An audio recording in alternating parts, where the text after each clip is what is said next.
Hoy domingo, 27 de septiembre, los saludo en el precioso nombre de nuestro Señor Jesucristo. Hoy vamos a seguir viendo esa maravillosa historia de nuestra salvación, pero vamos a verlo, como siempre, a la luz de la palabra. La palabra explicando la obra perfecta y acabada de Jesucristo, nuestro Señor y Salvador. Pero antes vamos a orar. Padre, te damos gracias en el precioso nombre de nuestro Señor Jesucristo, porque tú no quieres, Padre amado, que nadie perezca, sino que todos procedamos al arrepentimiento. Gracias, Padre, porque preparaste para nosotros un camino de salvación. Te pedimos en este día, 27 de septiembre, que el Espíritu Santo ilumine nuestras mentes y nuestros corazones y que nos revele ese plan maravilloso para salvar a la humanidad en Cristo Jesús. Padre, te damos gracias en el precioso nombre de nuestro Señor Jesucristo. Amén y amén. Bien, hermanos, decíamos que vamos a seguir con esta serie de mensajes acerca del Evangelio de la Gracia. El Evangelio siempre es buena noticia. Y hoy día vamos a ver cómo se manifestó la gracia de Dios y su misericordia para con nosotros. Porque tenemos que decir, antes que nada, que Dios no estaba obligado a redimirnos. El hombre es responsable de su caída, no Dios. Pero lo que motivó a Dios poner a nuestra disposición su propia justicia fue su gran amor. Porque de tal manera amó Dios al mundo que ha dado a su Hijo unigénito para que todo aquel que crea en Él no se pierda, sino tenga vida eterna. Podríamos decir también que Dios estaba perfectamente justificado si nos dejaba así, tal como el hombre en su libre albedrío había decidido traicionar a Dios, y estamos hablando de nuestro padre Adán. Pero Dios no dejó a la humanidad cargar con el castigo por su iniquidad. Dios Padre nos hizo un camino de salvación a precio de su Hijo. Y ese es el testimonio de su gracia y misericordia eterna. Efesios 2:7 hemos dicho que vamos a tratar este tema a la luz de la palabra. Efesios 2:7 dice, para mostrar en los siglos venideros las abundantes riquezas de su gracia en su bondad para con nosotros en Cristo Jesús. Dios no trató al hombre, no nos trató a nosotros según nuestros pecados, sino que trató a su Hijo según nuestros pecados, para regalarnos una justificación que no la merecíamos. Segunda de Corintios 5:21 dice, aquel que no conoció pecado, Jesucristo, lo hizo por nosotros. ¿Quién lo hizo? Dios. Pecado, para que nosotros fuésemos hechos la justicia de Dios en él. Pero decíamos que no nos trató según nuestros pecados, sino que trató a su Hijo amado, según nuestros pecados. Y lo encontramos expresado en una profecía 800 años antes de que naciera nuestro Señor Jesucristo, con tal detalle que es maravillosa la profecía, porque Isaías 53 va a hablar en el versículo 11 lo que estamos diciendo, que no nos trató según nuestros pecados, sino que trató a su Hijo amado según nuestros pecados. Es decir, cargó sobre su amado Hijo Jesucristo su justa ira. Y dice el versículo 11, dice, 53:11, verá el fruto de la aflicción de su alma y quedará satisfecho por su conocimiento, justificará a mi siervo justo a muchos y llevará las iniquidades de ellos. Y en el versículo anterior, en el versículo 10, dice, con todo eso, Dios quiso quebrantarlo, sujetándole a padecimientos. Cuando haya puesto su vida en expiación por el pecado, verá linaje, vivirá por largos días, y la voluntad de Dios será en su mano prosperada. Es que no teníamos ninguna posibilidad de restablecer la gracia inicial que había tenido nuestro padre Adán, esa relación correcta delante de Dios. Y como nosotros no teníamos esa posibilidad, pues Dios Él mismo lo hizo. Y algo que vamos a decir ahora y que es difícil aceptar por muchas personas, es que esa salvación, esa justificación, esa redención, ese establecer la justicia de Dios en nuestras vidas, no es por obras. El apóstol Pablo, escribiéndole a su discípulo Tito, le va a decir precisamente en el capítulo 3 de Tito, versículo 5, le dice, nos salvó no por obras de justicia que nosotros hubiéramos hecho, sino por su misericordia, por el lavamiento de la regeneración y por la renovación en el Espíritu Santo. Nos salvó por su misericordia, no por obras de justicia que nosotros hubiéramos hecho.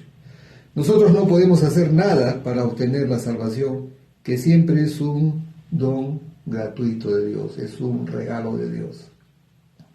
Y esto, hermanos, esta verdad de Dios es difícil de aceptar para muchas personas. O sea, muchas personas sinceramente equivocados, probablemente muy religiosos, muy piadosos, ellos siempre están buscando hacer obras para ganarse lo que Dios nos los ha dado como don, como regalo. Y es difícil si estas personas, sinceramente equivocadas, o mal enseñadas, o con un total desconocimiento de la palabra, difícil que ellos puedan aceptar que la salvación es un regalo de Dios. Pero nosotros a la luz de la palabra estamos mostrando que es así. Es más, podríamos seguir hablando sobre otras citas que respalden lo que estamos diciendo. Por ejemplo, Efesios 2:8, cuando dice, vuestra salvación es por gracia, o sea, el favor inmerecido de Dios, por medio de la fe en Jesucristo, nuestro Señor y Salvador. Y esto no es de vosotros, sino que es un don, es un regalo de Dios. No por obras, para que nadie se gloríe. Entonces, en este día queda claro en nuestro corazón que no es por obras, que nada podemos hacer para ganar nuestra salvación. Nuestras obras, dice el Antiguo Testamento, son como trapos de inmundicia. O sea, no van a alcanzar jamás el valor para poder lograr por nuestros méritos la salvación que Dios sabe que no la vamos a alcanzar y por eso que la da como don, pero por medio de Jesucristo y su obra terminada en la cruz. Nada podemos hacer. Díganlo mentalmente y para su corazón, nada podemos hacer para ganar esta salvación.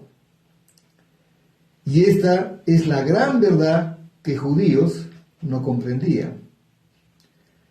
Y es que los judíos no lograron estar en justicia, no lograron estar en una correcta posición delante de Dios, que esa es la justificación.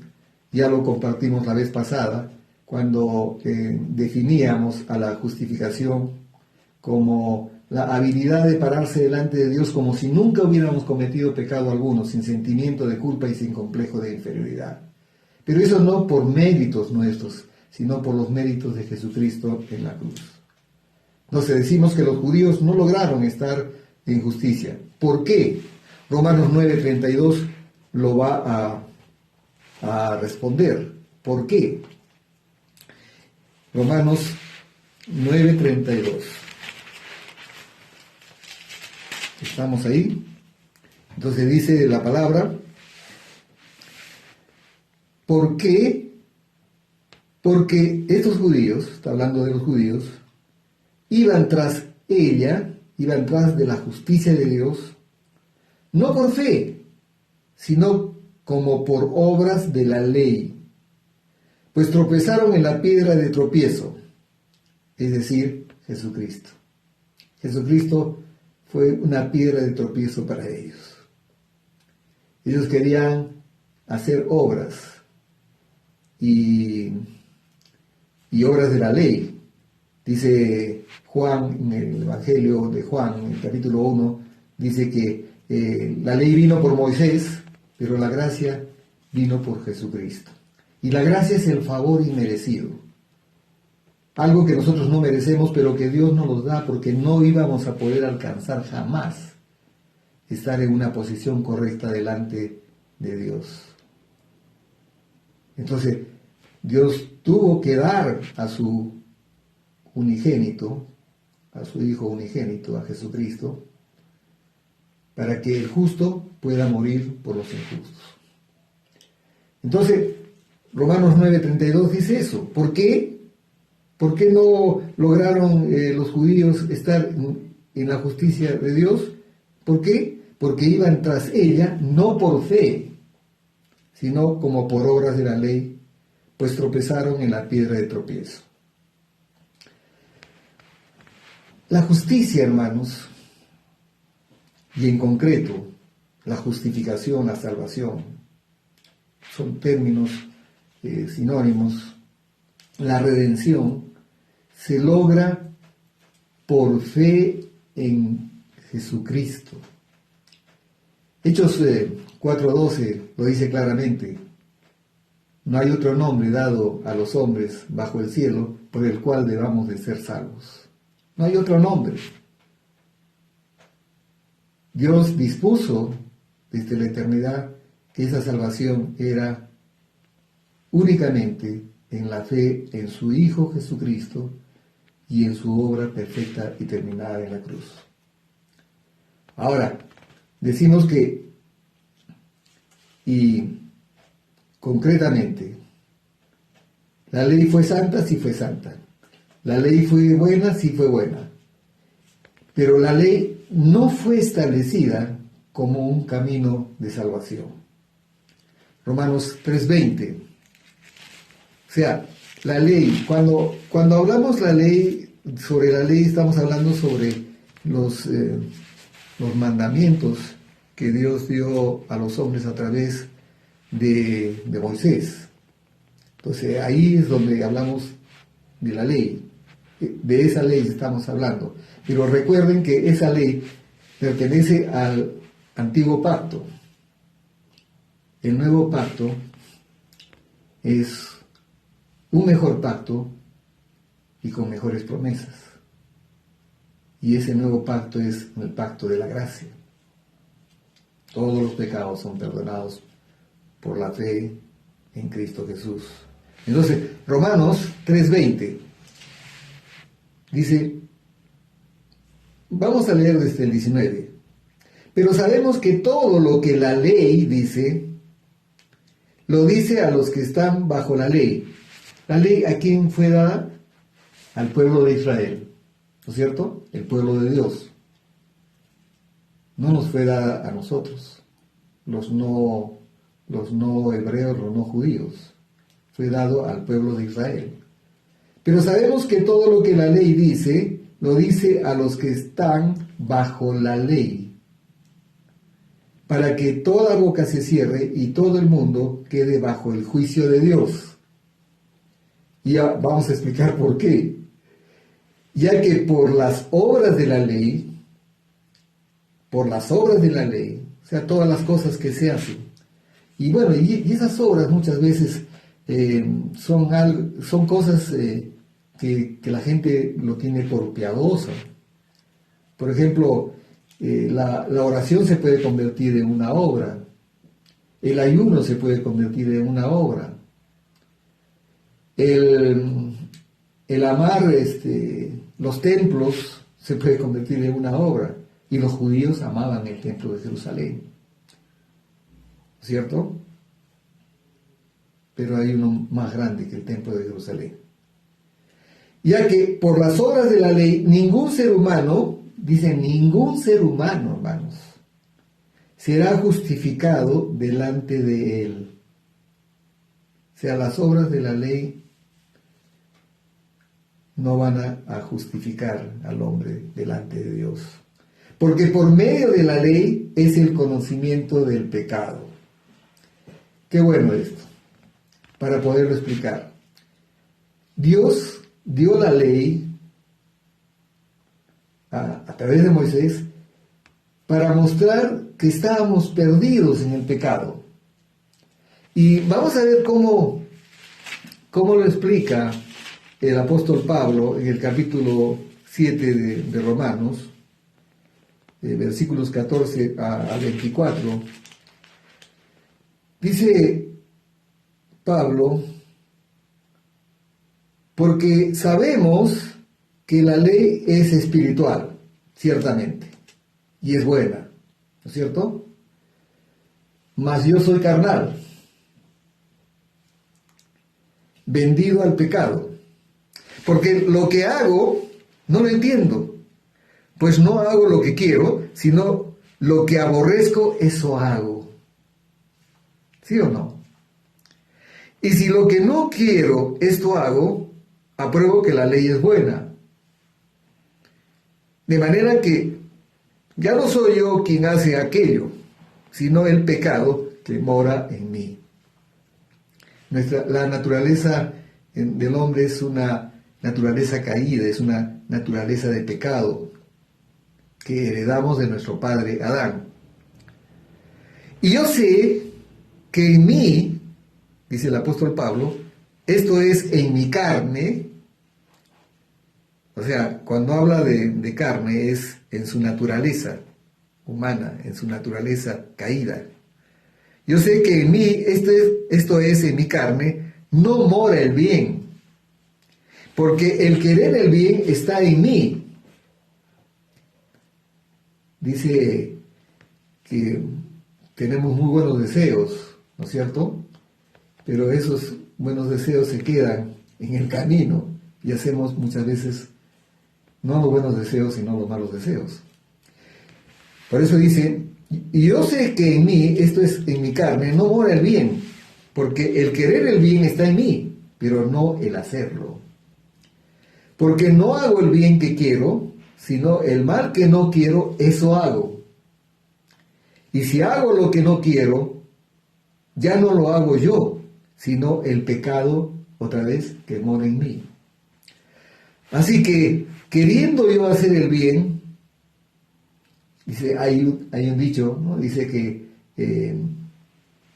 el infierno está empedrado de buenas intenciones, ¿no? Queremos hacer buenas cosas, pero muchas veces, si no tenemos a Cristo Jesús en nuestro corazón, terminamos haciendo lo que no queremos hacer.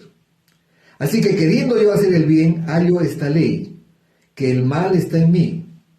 Porque según el hombre interior, me deleito en la ley de Dios, pero veo otra ley en mis miembros que se rebela contra la ley de mi mente y que me lleva cautivo a la ley del pecado y que está en mis miembros. Termina diciendo, miserable de mí, ¿quién me librará de este cuerpo de muerte? Inmediatamente dice, versículo 25, gracias doy a Dios por Jesucristo, Señor nuestro. Así que yo mismo con la mente sirvo a la ley de Dios, mas con la carne a la ley del pecado. Esa es la realidad del hombre viejo, del hombre que necesita nacer de nuevo. Y se nace de nuevo creyendo en Jesucristo como nuestro único Señor y suficiente Salvador. Entonces, para Pablo, más adelante lo vemos en Gálatas capítulo 4, capítulo 3, versículo 24. Yo creo que vale la pena leerlo desde el versículo 21 porque va a hablar desde el 19, porque va a hablar sobre el propósito de la ley de la que estamos hablando, hermanos. Hay gente en este tiempo, hermanos, que vive según la ley, ¿no? Algunos dicen, por ejemplo, tengo que ir a misa. Otros dicen, tengo que ir a la comunidad. Tengo que, o sea, obligados. Y Dios nos quiere libres. Entonces, ¿qué es lo que tenemos que decir? Necesito congregarme. Necesito orar. Necesito tener comunión con mi Padre. Necesito tener una relación con Jesucristo íntima. Necesito ser amado por Dios. Es una necesidad vital, hermanos. Pero aquí vamos a ver el propósito de la ley. Entonces, ¿para qué sirve la ley? Fue añadida a causa de las transgresiones hasta que viniese la simiente a quien fue hecha la promesa. ¿Quién es la simiente? Jesucristo. Y fue ordenada por medio de ángeles en manos de un mediador. Y el mediador no lo es de uno solo, pero Dios es uno. Luego, ¿la ley es contraria a las promesas de Dios? En ninguna manera. Porque si la ley dada pudiera vivificar, la justicia fuera verdaderamente por la ley. Mas la Escritura lo encerró todo bajo pecado, para que la promesa que es por la fe en Jesucristo fuese dada a los creyentes. Pero antes de que viniese la fe, estábamos confinados bajo la ley, está hablando del Antiguo Testamento, encerrados para aquella fe que iba a ser revelada. De manera que la ley ha sido nuestro ayo, dice. ¿Qué cosa es un ayo? Ayo es un instructor de un niño, es un curador, es alguien que se encarga de su instrucción, de su cuidado y hasta de si es heredero, hasta de sus negocios, porque es niño. Y nosotros tenemos que dejar de ser niños para comenzar a ser maduros en la fe, ¿no es cierto? Porque el niño hace cualquier cosa, porque no está capacitado todavía, por eso necesita de un curador. De manera que la ley ha sido nuestro ayo, ¿no? No matarás, no robarás, ¿no? En cambio ahora tenemos el Espíritu Santo de Dios en nosotros que nos guía hacia la voluntad perfecta de Dios, guía nuestro camino hacia los propósitos de Dios. Y todos los que son guiados por el Espíritu de Dios, dice Romanos 8:14, estos son hijos de Dios. Así que, de manera que la ley ha sido nuestro ayo.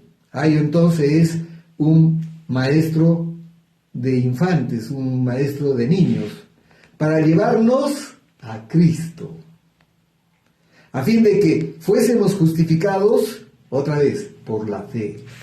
La justificación, la redención, la salvación, la justicia de Dios es por la fe. Y por la fe no en algo, sino en alguien, en Jesucristo y en su obra terminada en la cruz. Entonces, vamos a ver algo que es a pesar de lo que hemos hablado, algunos siguen pensando, no, yo necesito hacer algo para ser salvo. Yo necesito hacer cosas, yo necesito hacer obras. Entonces, diremos, y lo vamos a respaldar con la palabra, que una justificación basada en obras, basada en nuestras obras, en nuestros propios méritos, es autojustificación. Romanos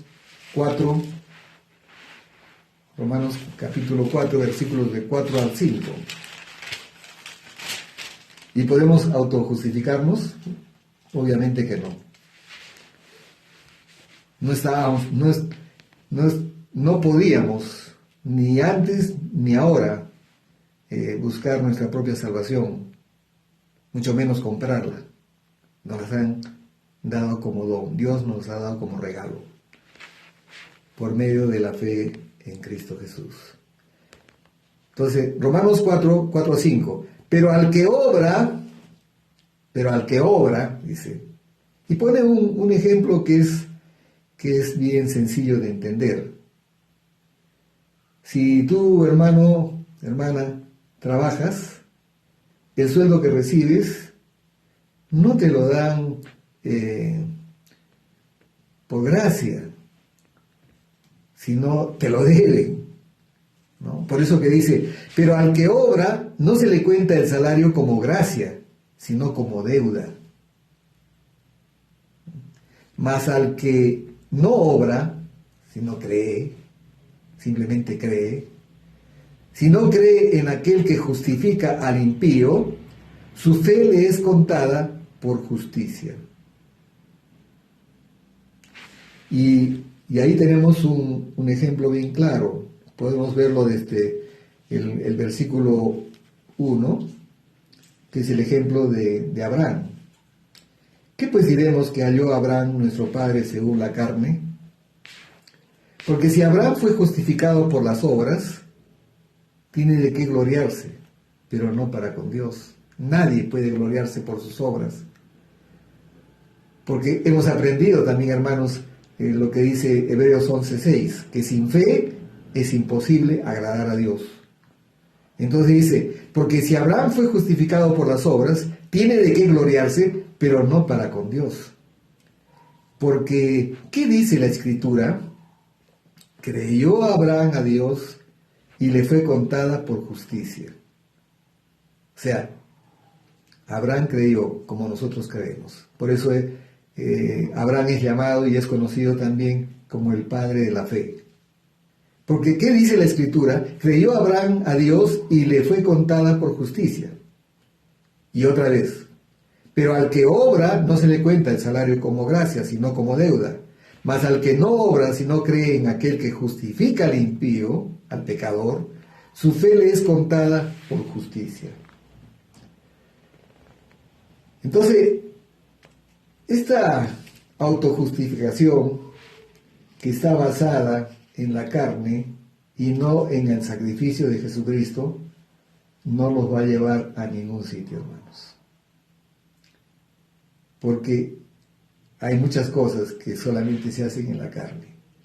Y nosotros estamos llamados a ser hombres espirituales, no carnales, porque básicamente nosotros como hombres somos espíritus, un espíritu que tiene un alma, una mente, recuerdos, emociones, y que vive en un cuerpo. Pero nosotros hemos venido de Dios y regresamos a Dios. Y básicamente, este cuerpo que tenemos era necesario tenerlo para vivir en la tierra, ¿no es cierto? Entonces nuestra vida, por eso siempre lo decimos al final de los mensajes, hemos sido llamados a vivir en lo sobrenatural. Tenemos que tener una vida más espiritual y menos carnal, hermanos. Vamos a orar. Padre, te damos gracias por todo este ciclo de mensajes en los que estamos encontrando la revelación de tu plan perfecto para redimir a la humanidad. Tú no quieres que ningún hombre perezca, sino que todos procedamos al arrepentimiento. Y lo vuelves a decir en 1 de Timoteo capítulo 2, versículo 4, porque tú quieres que todos los hombres sean salvos y vengan al conocimiento de la verdad. Este conocimiento es el que nos sirve para conocer tus propósitos, Padre. Y nosotros estamos gozosos de estar recibiendo este mensaje que nos trae vida. Porque tu palabra, Padre, es vida para el que la haya y salud para todo nuestro cuerpo. Gracias, Padre, por este último domingo de septiembre. En el precioso nombre de nuestro Señor Jesucristo. Y todos decimos, amén, gloria a Dios. Hermanos, que tengan un domingo glorioso y una semana sobrenatural. Hasta el próximo mensaje.